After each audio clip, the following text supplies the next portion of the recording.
Good afternoon, everyone. We are the Group 2 and we are going to report about Region 9, which is Zamboanga Peninsula. And it has three provinces, which are Zamboanga del Norte, Zamboanga del Sur, and Zamboanga Sibugay. First is Zamboanga del Norte. It is the largest province of the Zamboanga Peninsula, and its capital city is Dipolog City.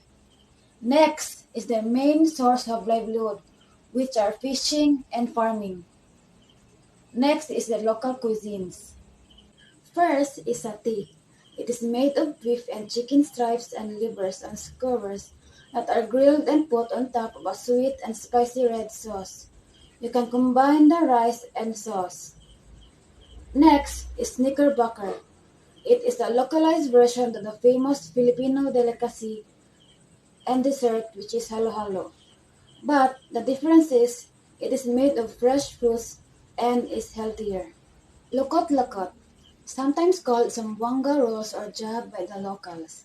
It is made from rice, brown sugar, oil, and water. Next is chikalang. Chikalang is made with glutinous purple rice, giving it a chewy texture and bright color, similar siya sa shakoy sa Cebu. Lastly is saging prito. It is a snack made from ripe saba or cardaba bananas, sliced lengthwise and fried in oil. It is often eaten dipped in sugar, syrup, or coconut caramel or latik. Now, let's proceed to historical landmarks. First is the Cathedral of Our Lady of the Most Holy Rosary, or the Polog Cathedral. So, the Polog Cathedral is built by the Spanish friars in 1894. So, it is both a mixture of both modern and old architecture. So now, it is made of yellowish brick stones which was added a decades later. So second is the Rizal Shrine. So Rizal Shrine, it refers to the more or less 16-hectare estate of Dr. Jose P. Rizal, which he purchased in Barangay Talisay from his lottery winnings. So the shrine features a collection of structures that retells the tales of former Dapitan and the fashion of an extraordinary man who lived as an exile with a purpose. Last but not the least, the St. James the Greater Church. Now let's proceed to the tradition and festivals. First is the Dipolog Festival. Dipolog Festival is an annual sinolog festival in Dipolog City. So it is a feast day of Señor Santo Niño, the infant Jesus. Next is the Kinabayo Festival. It is celebrated every July 25th in Dapitan City, Zamboanga del Norte. Next tradition is the Kat-Kat Sacrificio. So it's a mountain climbing activity conducted during Holy Week. Pagsalabok Festival. So Pagsalabok meaning is togetherness. Tourist attractions of Zamboanga del Norte. First is the Aliguay Island. The island is surrounded by white sand beaches and coral reefs. Next is the Linabu Peak.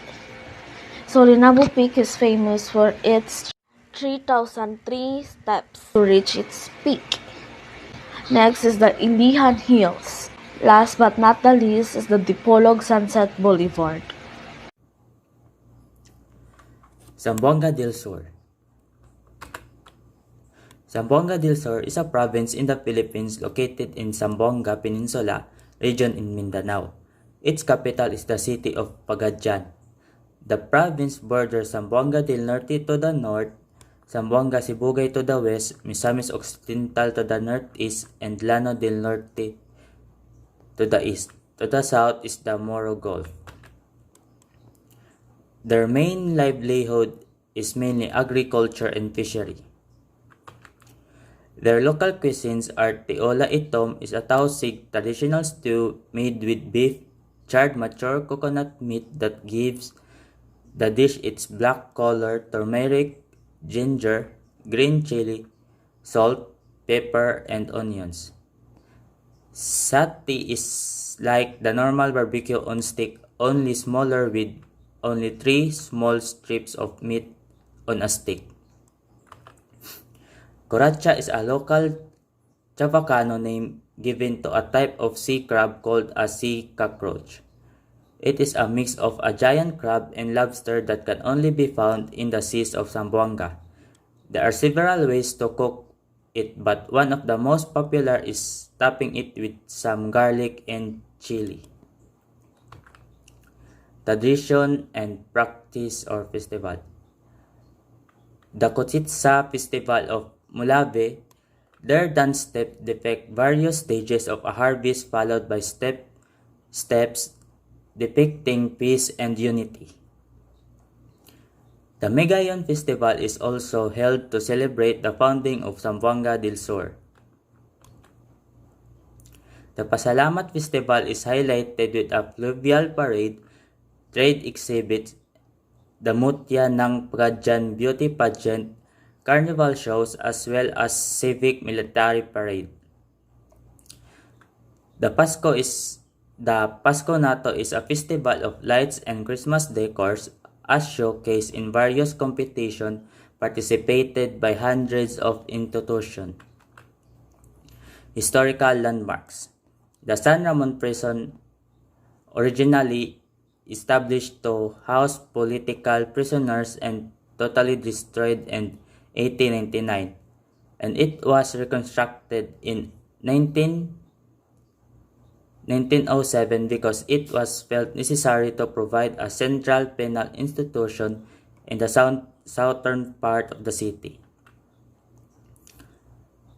Fort Pillar Shrine is a 17th century military defense fortress built by the Spanish colonial government in Zamboanga City.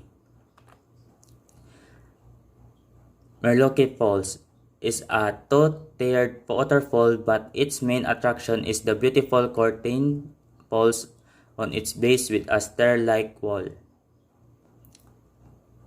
The Taloksangay Mosque was built by Haji Abdullah Maas Nuno in 1885 in the barangay Taloksangay, Zamboanga. It is the oldest mosque in the Western Mindanao. Tourist attractions. Pulucan Falls is the source of water from the Labangan irrigation system. The area around it has a permanent Boy and Girl Scout campsite with facilities wherein regional and provincial jamborees are held. Kindi's Cave is an open-end cave with plants and vegetation. Dao Dao Island. One can see a magnificent view of a bed of coral reefs. This is ideal for swimming and boating. Lakewood. The natural charm of Lakewood has slowly becoming known and has been drawing curious visitors from the country and beyond. So, that's all. Thank you.